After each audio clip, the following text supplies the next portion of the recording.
Let's get coding.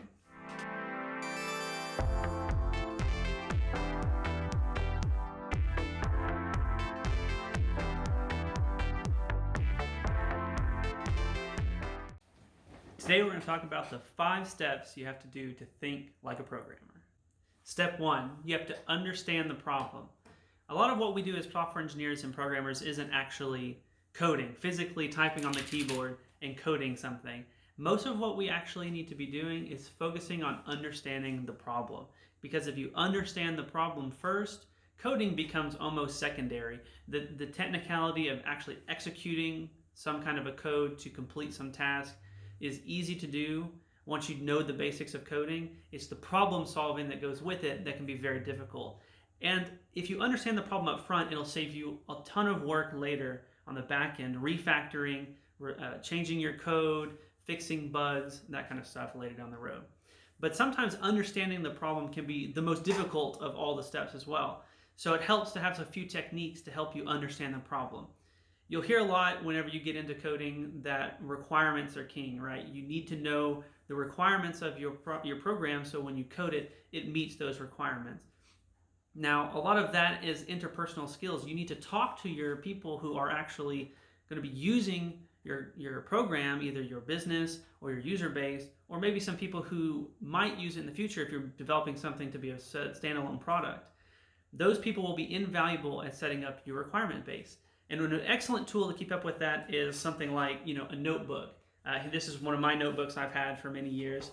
I just fill it out. I scratch it down. It's very difficult for other people to read, so it's a secondary thing. It's like coding for my own notebook. But that'll help you write down your ideas to where you keep them in a safe place, and then you can keep them with you and update them over time. Once you start understanding what the problem actually is, though, you might need to dive deep into what some of those requirements mean to take out things like contradictions or nebulous requirements. And that's where something called like the rubber ducky technique comes in handy. If you don't quite understand what the problem is, sometimes it helps to explain it to somebody. If you're explaining it to somebody, you might have a light bulb go off and say, that's that thing. I don't need your help anymore. I'm going to go code it. So sometimes doing that exercise with an inanimate object like a rubber ducky can help.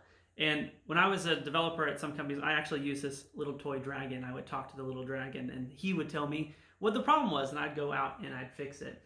Or I also had this little toy car, or if I got mad at a problem, I could squeeze it to kind of give me some ideas on what to do. But once you have a good understanding of the problem, you get to step 2, which would be subdivide the problem, right? Some problems are huge. So you might have a requirement that says something like, record an order for a customer, for example. But to do all those steps, there are subdivisions of that problem that you have to do, right? You have to make a form for ordering. You have to store that somewhere. You have to communicate it back to the server. You have to do a web design for it, whatever it might be. You subdivide out those problems, and once you subdivide them out, they're much easier to tackle. And you can do the same requirements analysis steps from step 1 on each subproblem to make sure that you've got that problem broken down into the smallest possible chunk. Once you have that, that's a great place to start to go on to the next step of actually coding those pieces, right? You code each individual piece, and then you can move forward with your project. And that's actually step 3. Once you have the subdivisions, build them, right? Actually physically go and build each step. Usually, I like to personally start at the bottom up. A lot of people like to start from the top down. And what I mean by that is bottom up would be start with the data required for that, and build up. So for example, build your data, build your database schema, build your API, build your web page, then design the fun stuff on the outside to make it look pretty, right? Those are the steps I like to take. But that's because I have more of a coding background. Somebody with more of a design background might like to design it first, make the page, make the API, then make the database. But to each their own on that. Those can be pretty equivalent. I personally prefer bottom up. Once you finally get it all put together, though, you need to review the whole, right? That's the next step, step number 4, review the whole. You need to review each individual piece, right? As a whole system then at that point, right? You take it and you say, does this structure make sense, right? Does this whole process flow? Is it easy to reuse? Is it easy to repair if there's a bug?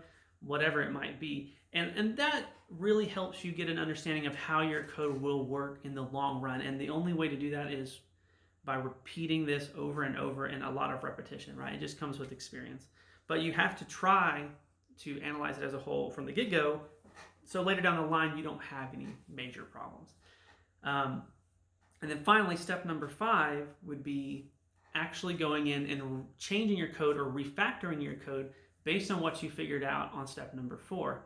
So you might discover that, oh, I have some bad patterns here where things don't really line up properly, or every time I need to change one piece of code, I have to change all these other pieces of code as well. So that would be a big red flag to go in and refactor your code or change your code to fix that problem.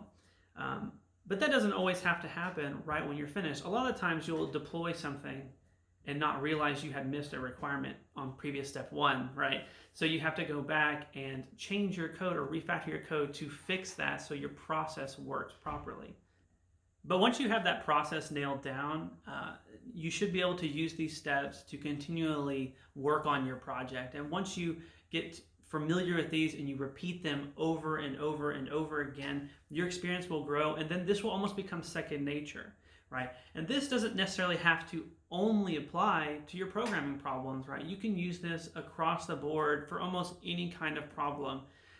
For example, I work in business as well. And we might need to do a business process that does nothing to do with coding, but you can follow the same steps to design a business process to meet those requirements for the business and solve a problem. So it all comes down to solving a problem, right?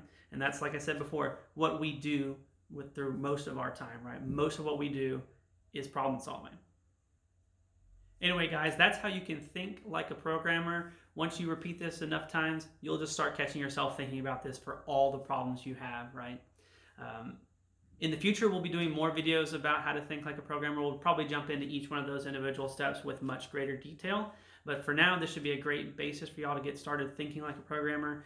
I'll also start doing some videos, particularly some tutorial videos on things like Flutter app development, database design, API design, maybe some design patterns as well. So if you think those are great ideas, leave them in the comments down below and we'll get some of those videos started. Anyway, thanks for joining us today on the video. Don't forget to hit the like and subscribe buttons and get coding.